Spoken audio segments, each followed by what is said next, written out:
Welcome back to Local Sports Break. We've got our sports medicine segment. We've got Dr. Mike Wilson tonight. We've also got a special guest, Lee Gray, who's the practice administrator for AOSM, but you're also a certified athletic trainer. That's correct. And what we wanted to talk tonight a little bit is about the sports medicine program and how the trainers work together with the doctors. So why don't we start with you, Lee, talk a little bit about how the athletic trainers work with the athletes at the high school during the week and during the games. Basically, we work, the physicians for Associates in Orthopedics and Sports Medicine work very closely with the certified athletic trainers from the Hamilton Sports Medicine program. They work very closely with the athletes at the 7 area high schools. That includes the 4 here in town and also 3 down in the Gordon County area.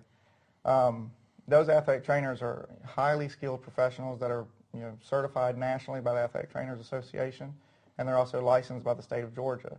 You may hear stories, in the Atlanta area and some other places where they're not as fortunate to have as highly qualified individuals taking care of, the student athletes. Those people are trained.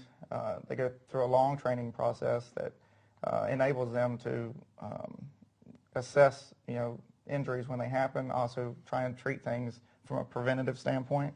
And then once they've made that evaluation, then they make the recommendation to the physician, as far as which athletes need to be referred. Now, they're also there, this show we've talked a lot about football so far this season, but they're also available for the other sports, correct? Correct. Football, obviously, by sheer numbers, kind of has a little dominance over the athletic trainers' time. But they also take care of the athletes, both female and male. But because of the sheer volume of athletes involved with football, obviously this time of year, it does predominantly take on the football. But as soon as football ends, then basketball and volleyball and the other sports take over. And they're on the campus pretty much every day, right? Correct. They attend for football. They attend every practice, and then again, once football is over, then they transition over to the basketball season. And then when the game, talk a little bit when that happens. They're at the game, and a kid gets injured. So what's the step there? They're actually they have the best feel of what's going on initially, because they're getting to evaluate that athlete very early on in the injury phase. So they can actually get a better feel for the injuries a lot of times than the physicians who get to see them 2 to 3 days later, because the swelling hasn't taken place. They're getting to feel that injury freshly. And then what they do is then they make the referral. Say it's a Friday night with a football athlete. We have a Saturday morning clinic that Hamilton puts on at the Bradley Wellness Center, and they bring the athletes in that morning. We have physicians, Associates in Orthopedics and Sports Medicine, has our physicians there to take a look at those athletes that the athletic trainers deem needing to be evaluated further. So now they've handed a kid off to you, and you see one on Saturday morning. Talk a little bit about that process, what you guys do there, and also the information that you get from the trainers. Well, the information we get from the trainers is vital.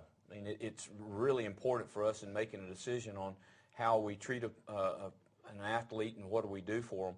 The Saturday morning clinic is we like to think of it as an injury clinic after Friday nights when kids have been hurt, and instead of having to go to the emergency room, we have accessible diagnostic tools in the clinic, and we can do an examination, order x-rays, and sometimes we end up having to operate on some of the athletes. Other times we'll start the rehab and the therapy, and we have the trainers associated with the schools. We can give them prescriptions, or they also attend the Saturday morning clinics, and they will help start the rehabilitation immediately.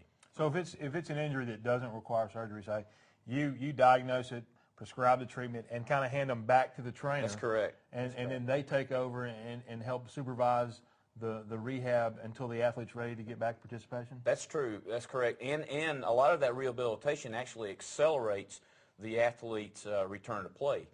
They may not get rehabilitation. They may say, well, we want to do it on our own, and if the athletes that do not use the trainers may be a little slower in returning back to full play. Well, I can tell you, my family's had some very practical experience with this system that you're talking about, and it has been very beneficial, I think, to our community and to our kids, because you guys do really work as a team, and I think that's what makes it so beneficial to everybody. And really appreciate you coming on tonight and talking about it. Thank you very much. All right. Stay tuned. We'll be right back after these breaks.